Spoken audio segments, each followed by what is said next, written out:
Okay, so hi everyone, and welcome to this sales training program. And we're going to jump straight in. So, this is all about managing objections. It's going to take about 30 minutes, and this is right across the entire sales process. So, whether you're making cold calls, it might be through your discovery meetings, your demos, wherever these come up, the whole purpose of this masterclass is to identify and break certain misconceptions, shall we say, about objections, bust some myths, and give you more clarity moving forward in terms of what you're dealing with and how to deal with them. So, this is often the difference between average performers and top performers, and you'll come to see exactly why that is the case. And I think it's always useful to start right from the top with a definition of what an objection is in its clearest sense, right? So this is from the Oxford English Dictionary. So an objection is a formal expression of disapproval, disagreement, or opposition. Very clear, very there's not much deviation from that. Now, what this means is that most objections that sellers think they're hearing are not objections at all. So I've broken them down into three subcategories. So we have level one, two, and three. And if we're starting at level one, these are very much your surface level objections in inverted commas, but they're usually more like rebuffs, fob offs, smoke screens, pushbacks, knee jerk reactions. And that takes us through to level two. And these are your second layer obstacles. So questions, statements, concerns, conditions, complacency. And then on to level three. And these are what I would class as true objections. So this is my breakdown, and this is designed to give you more clarity moving forward. And so let's begin with level one. So these are usually they will come up when you're making cold calls. So these are things like smoke screens, pushbacks, fob off. So you'll hear, I'm in a meeting, not interested, send me an email, call me in 6 months, we're good, thanks, or I'm busy. So we have to be aware and we have to tune into the fact that these are often knee-jerk reactions to get rid of salespeople. They're autopilot responses to a cold solicitation, and they're often a defense mechanism because your prospect can often be in fight or flight mode when you call them off guard. So this is to protect them, their time, their attention, so that they can just really move on as painless as possible. So let's have a look at some examples. So number one, I'm in a meeting. So we've all heard this, I'm sure, a million times. And it's always interesting for me because I hear so many responses listening back to calls and coaching salespeople and teams. And you might have a seller who goes back with something like, well, can I just tell you why I called? Or it won't take a minute, but it's quite pushy. And these sort of pushy responses will just isolate your prospect even further. And it indicates that you're not really listening to what they're saying. Because even if they're making this line up as a smokescreen to get rid of you, you can't lead with that because it just shows that you're your typical stereotype salesperson who doesn't listen, who doesn't care, and who just wants to bulldoze their way through to having a conversation. So you can't do that. And similarly, you can't also be that sort of seller who is almost rude to the point they might respond with, well, why did you pick up them? And what it indicates is that often when your prospects are in fight or flight mode, your salesperson can also be pushed into fight or flight mode when they have what they would see as a rude response. And some sellers might just fall at the first hurdle and just say, okay, then bye. And that's pretty much it. So again, that doesn't really do very much for the seller. So what I would suggest, and I've got an example here. So this will acknowledge what you're hearing, but it also has a small ask. So, okay, no worries. I can call you back, but shall I just give you the top line to see if this is even relevant? So, delivered well, and again, it's not just the words, the tonality and the way in which you deliver this is key. So, if you're quite detached, if you're quite nonchalant, and if you just sound almost like it's fine either way, this will normally have prospects lean into it. It's not going to work all the time because there is no silver bullet in sales, But going back with this, through my experience and making thousands, probably tens of thousands of cold calls, this can often work very well. So what you find is that if your top line, i.e., your intro, is good and you hook them with a problem, they will often just forget about the meeting line and they'll give you an extra few minutes to have a conversation. So that is number one. Let's move on to a second example. So, not interested.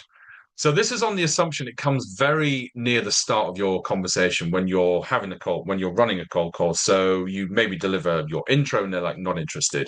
This is not to be taken literally because it could be a literal response, but usually, as said, your prospect is in fight or flight and they're just trying to get rid of you. Perhaps they haven't really heard what you've said. There's a bit of a knee-jerk reaction. And remember, you don't know what is going on in the world of your prospect when you call. It could be anything. They could have had the worst morning known to man, right? They might have just, had their cat run over. You just do not know. So you've got to bear this in mind and just be aware. So not interested. Again, a lot of sellers might go back with something that is verging on pushy or rude. They might say something like, well, you don't know what it's about yet, or not interested in what? Or, well, can I just take a minute to tell you why I called? And it's all the same kind of thing. You fall into the stereotypical salesman getting your foot in the door, like the double glazing, cheesy, pushy seller, and buyers will run a mile, right? So you need something that addresses what is actually going on and something like this example. So is that because I've caught you in the middle of something, or you don't relate to anything I've said, or do you just hate sales calls? Now you've given them a few options to choose from, and the truth of what they actually meant behind the smokescreen will normally be one of these types of situations, right? And again, delivered well, this will normally invite a response which will be closer to reality. So they might come back with, well, yeah, I'm running to my next meeting. I really don't have time for this. Call me back tomorrow, right? So that's a win because you've got behind not interested. And again, if you are quite self-deprecating, you said you just hate sales calls, that can often humanize you as a seller. You've called the elephant in the room, and you might just get a couple of minutes on the end of that. So let's look at the third example. So send me an email. How many times have we heard this? A lot of sellers take this as almost like they've lost the call and this is their worst nightmare, and they'll do everything they can to keep that prospect on the line. They might say, well, I'd rather just tell you what I'd like to do is show you X, Y, and Z. And it's just, again, this will just really annoy your prospects. Some sellers will just agree and they'll say, yeah, of course I can. What's your email address? And they'll take the email address thinking that, that's a win, but they're not really seeing beyond the fact that this is often a smokescreen just to get rid of you for the reasons mentioned earlier. And this is on the premise that this is coming quite early on. Maybe this is in the first minute or two. So, what I would suggest on this is a response such as the one on the screen. So, yeah, I can do that. From the problems I mentioned, which one was most relevant, would you say? Okay, and could you give me an example just for context so I've got a better idea? Now, because you've gone back and you've framed it in the problems you've already relayed in your intro, you're now asking them just to give you a bit more meat on the bone so that you can understand exactly what they mean. And again, if this is delivered well and you make it very conversational and you ask good questions, you will find yourself in a short conversation before you know it. And they will have just forgotten about the email because it was probably just a smokescreen to get rid of you.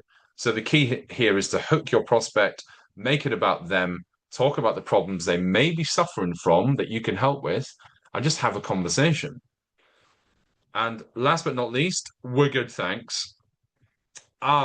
So again, when someone says this, a lot of sellers will take this in a literal sense, saying, well, and they'll try to battle through. It can get quite combative. And they might say, well, of course, but can I just show you what we have? You might really like it. And, would you be closed-minded to any other ideas? So it's all very pushy again. Now, here's a response that you can run with. So, okay, mind me asking, is that because you already have something in place or because this is just not relevant?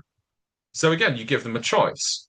One of these two, or maybe something else, will be closer to the truth. We're good, thanks, does not tell you anything. It's unbelievably vague. That's why going back with the question to get more specific in what they meant is a really useful thing to do in this situation. So, okay, so let's move on to level two. So these are second layer obstacles, and they usually appear during your discovery meetings. So a few examples here for concerns. So the prospect might say, well, how do you know it's going to work? Or what proof do you have that this will achieve outcome X? Or how do we know we'll get an ROI in this investment? Here's a few ways that you can handle these types of concerns. So again, these are not objections. These are just your prospect having some sort of emotional hurdle when perhaps they're almost over the line, but they're just not quite sure. So you need to understand what they need to see or hear to help alleviate any concerns. So you might share references, case studies, use cases, testimonials, and tangible client results so that they can really have more belief, because this usually comes from a perceived fear or risk of making the wrong decision, or they just have a lack of belief that you can actually help them. So conditions, the second level two type of objection, but it's not really a true objection. So I'm keen to get started, but I just don't have the full budget. Or I'm keen, but honestly, it just feels like too much work to implement. So because these are almost conditions to get started, i.e., money or resource or time allocation, they have to be handled in the right way. So here's a few ideas. So because these are often just a problem to be solved, you have to work around it. So perhaps they don't have the budget. So maybe you can create a payment plan for them. Maybe you can work with them to try to carve out more budget from maybe another department. But either way, you listen, you understand, and you try to work through so that you can get this over the line.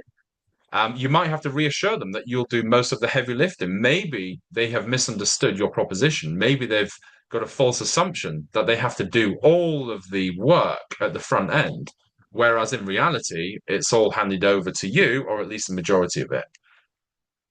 So, and complacency. So, very simply, this is the prospect not being sold on your solution. So, this is most likely a selling problem. So, there's no compelling reason for them to do business with you. So, objection handling is not the answer here. You have to go back to discovery and you have to start building a solid business case. So, questions and not objections. They're simply asking you things like, well, why should we consider you? Why are you so expensive? What's your USP? What exactly do you offer? So let's look at the first one. Why should we consider you? Now, how would a lot of sellers respond to this, do you think? Would it be combative? Would it be to fall into pitch mode and to start selling all of the benefits or the features of their product or solution? And in turn, what do you think happens to that seller? They lose control because all they're doing now is defending and justifying their own position, but they're not getting behind this question so that they understand what they're dealing with and where it's coming from. So often, just going back with the question is the best thing to do. So let's just look at this if it comes near the start of your, let's say, your first discovery meeting.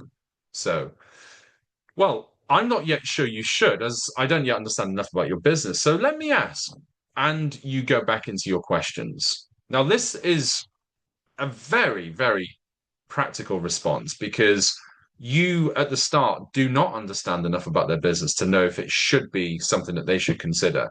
Your partnership mindset should be fully kicked in. So if you're feeling like you need to pitch, it means that you're looking at this in the completely wrong way. Like you're a transactional vendor, you've got to push the benefits, you've got to sell the features. It's not the way you should do it. This response is speaking like a partner, and this should always be your mindset. So let's just say that this comes towards the middle or the end. So you might say, well, I could certainly tell you all the whys and wherefores, but I'm much more interested in what you think based on what you understand and everything we've discussed so far. So you need to understand where their head is. Like, what do they think so far? Do they have any particular real objections to working with you? Is there anything they haven't seen that they expected to see? Is there anything that they love about what they've heard so far? Now, asking them this question means that you take control, and as soon as they start to tell you all the reasons why perhaps they should work with you, they're convincing themselves. And because they're saying it, they own those reasons, as opposed to you telling them something. When you tell something, you often lose that person. So, and this would also flush out any other things that they think, well, this isn't going to work with because of X, Y, or Z, at which point you can address each of them as and when they come up. So either way, it's a win-win. So let's look at one more example. So why are you so expensive? Now, remember this, first of all, this is a question. It's not an objection. They're not saying they can't afford your cost. They're simply asking you a question about why perhaps your price is higher. Now, this could be a mechanism in which they want you to pitch. It might be some sort of negotiation move. It could be any number of things, right? But you need to get behind it again. And the best way to do that, and if this comes near the start when you've already told them your cost, I would simply go back with this. So, well, how do you mean? At which point they will have to back up what they're saying. So they'll usually give you some reason behind that. So they might tell you that you're much more expensive than what they've already looked at, your price and their incumbent, whatever the case may be, you get more context. Now, if this comes up towards the middle or near the end, you might respond with this. So, yeah, we're certainly not the cheapest, but can I ask, what were you expecting this would cost? They come back with a figure, X. Okay, how did you come up with that figure? Well, we met with A and B and they told us and blah, blah, blah. And now you're into a conversation which is really giving you more insight into where their head is, what else they've looked at. Are we comparing apples with apples, or is this something completely different where companies A and B don't have half of the functionality you have, hence the reason you're more expensive? But you need to get to the root cause of where this is coming from, and you get there by asking questions. And there's one more actually. So, what's your USP? Now, again, this is such a what I would call a pitch bait question. Most sellers will drop into an elevator pitch. They'll tell the prospect why they're the best. And well, because we are the leading supplier of X and we're innovative and we're X and we're Y. And it's all kind of, again, defending, justifying, explaining, trying to convince. But when you do that, you're already losing. So you can't go down that route unless you want to become like every other average seller. So if this comes up near the start, I would go back with, again, a very simple question. So our USP, in what sense? Now, they will usually give you more context. When you go back with a question to something this vague and generic, they will usually give you something closer to the real question, what sits behind it. So they might say, well, we're looking for this functionality. We need to integrate with that. We were looking at X. That wasn't quite working. So we need something more like Y. And I'm just wondering, can you tick those boxes and where do you sit in the market? So now you've got a lot more to play with and to explore.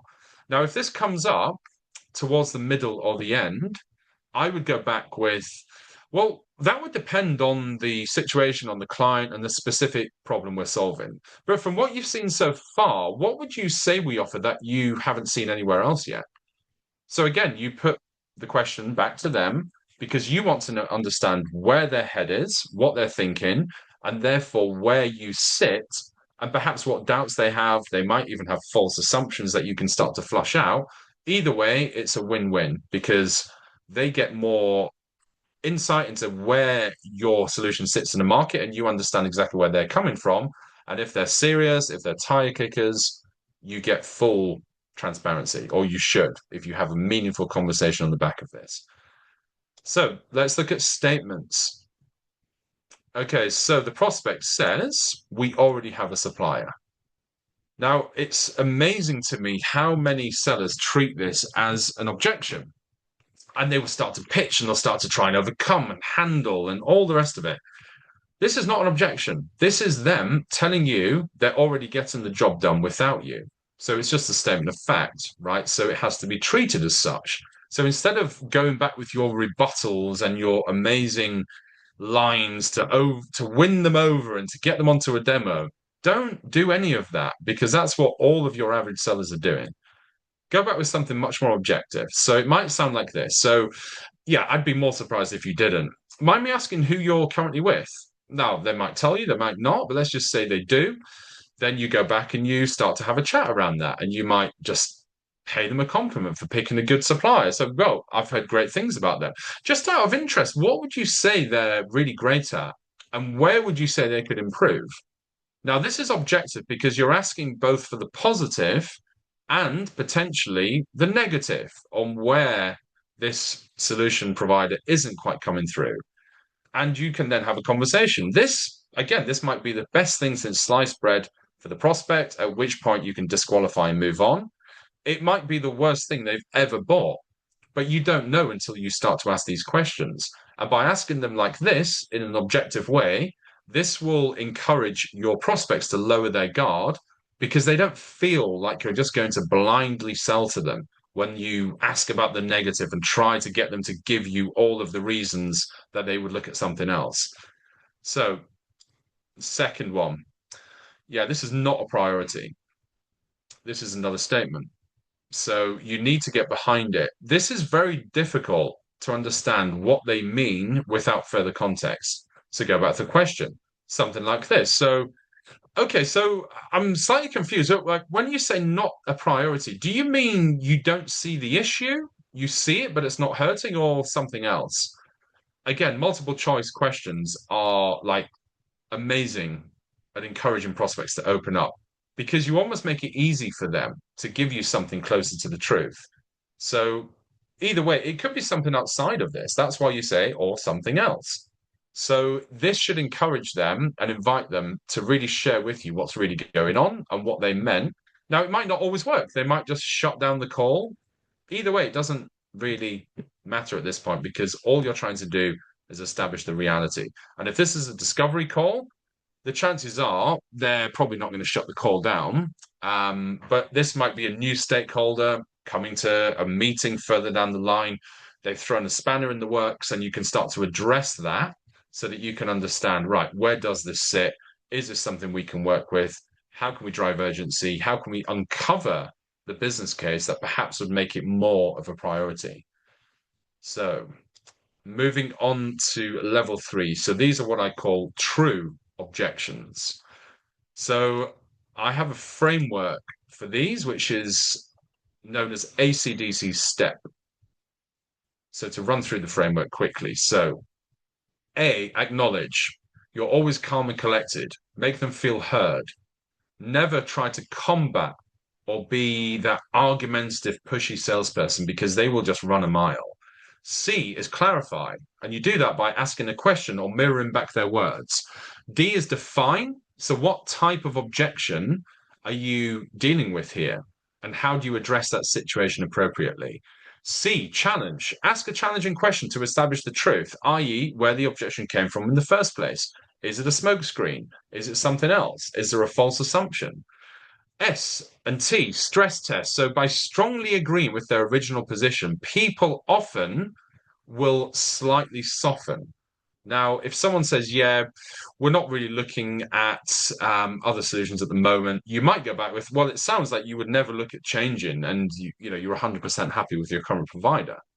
Now, they might then come back with, well, I wouldn't say never. There's an example of stress testing. Now you've got a bit of movement. So E is explore. So you invert and you explore the positive flip side. So you turn an apparent weakness into a potential strength. And then P is problem. So you bring back the conversation to pain and problems to offer perspective and to bring the conversation on track based on what they've already told you. So let's look at some examples. So number 1, true objection. So it's too expensive. Salesperson. Okay, well, thanks for being so candid. It sounds like you had a number in mind. Yes, we only want to pay up to X. Got it. Do you mind me asking, where did that figure come from? Well, we spoke to another couple of companies, and this was the general price point. Right. Okay. Well, was there any reason that you didn't proceed with any of them? Well, we just want to see what else is out there at the moment. Makes sense. And I mean, what were you hoping to find that you haven't seen already? Now, you can see how this works. You're going back with questions, you're acknowledging what they're saying, you're digging into what you hear, because that's how people actually have conversations, right? It's a responsive thing to what you hear. These are contextual questions, and these will challenge your prospect to really give you clarity on exactly where they are, what they're looking at, and what do they mean exactly by too expensive? Where has that come from? This is how you start to get underneath and you start to go layers beneath what you hear in the first instance. So, second true objection. So, when someone says, I need to think about it, and I'll just wait on this before we skip to the next slide. So, when someone says, I need to think about it, now most sellers will start to resell, repitch, or somehow drive some kind of manufactured urgency, which again, they all will land pretty bad because it just makes you look desperate and pushy. Now, I need to think about it is a problem, and it often means that you haven't done what you need to do at the front end, i.e., frame the call, make sure that you either finish on a no or a next step.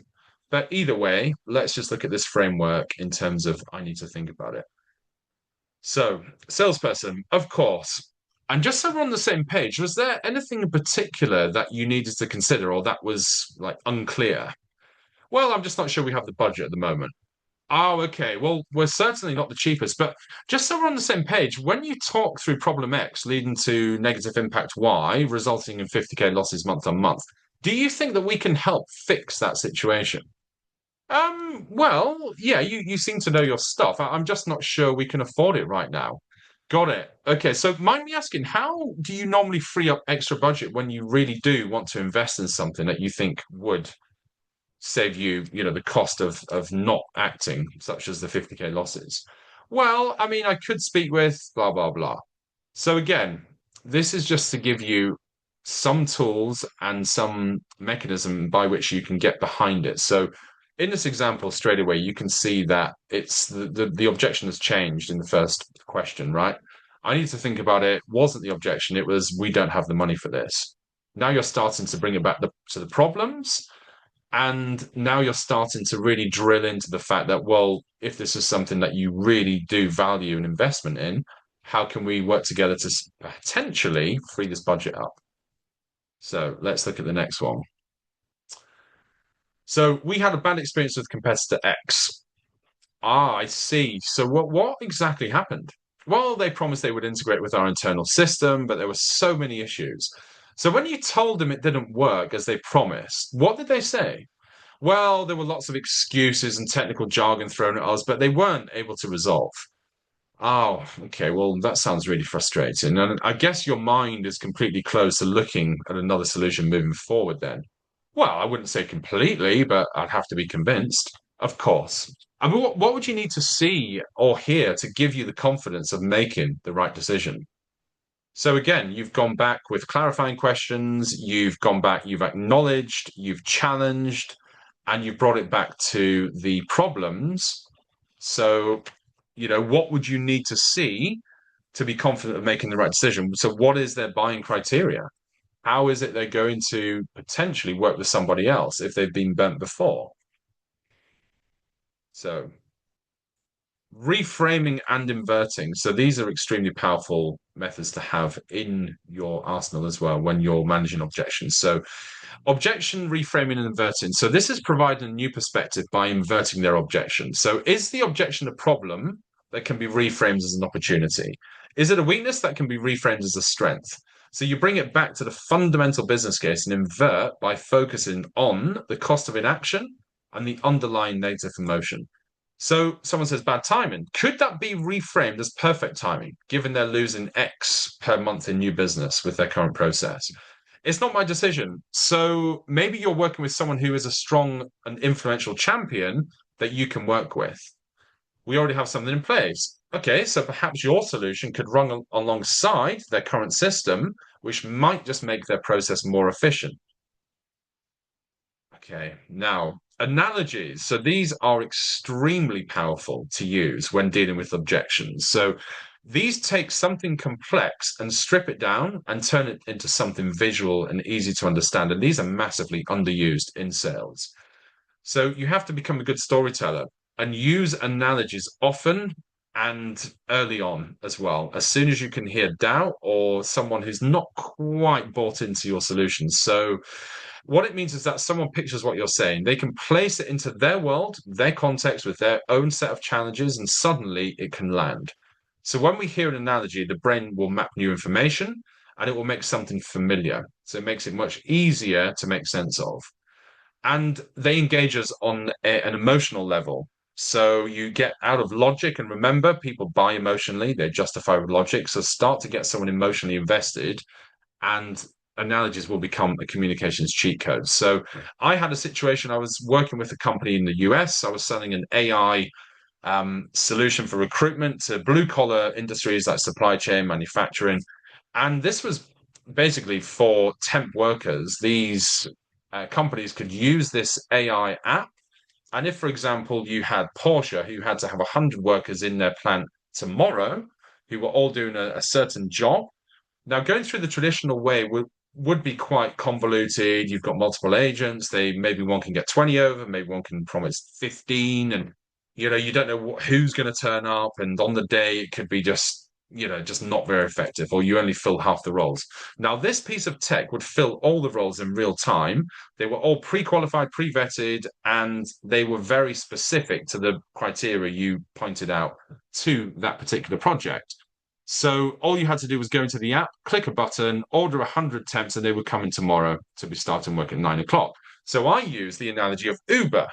Now, Uber, as I said, before we had Uber, we had to flag cabs, we had to hail them down in the rain, in the wind. And, we might have to stand at a taxi rank, queue for half an hour. We might call a cab, but they had no one, or it would take 20 minutes. Now, Uber came in, you had an app, you press a button, and your cab would give you the exact pricing, the exact time it was going to take. And usually they come within 5, maybe 6 minutes, by which point you're well on your way.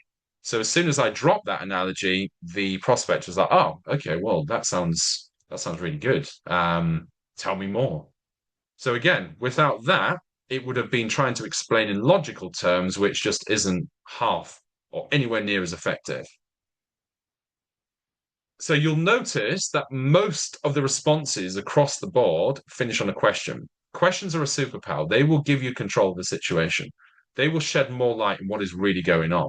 And they allow you to get beyond the initial objection, the surface level, to something much deeper.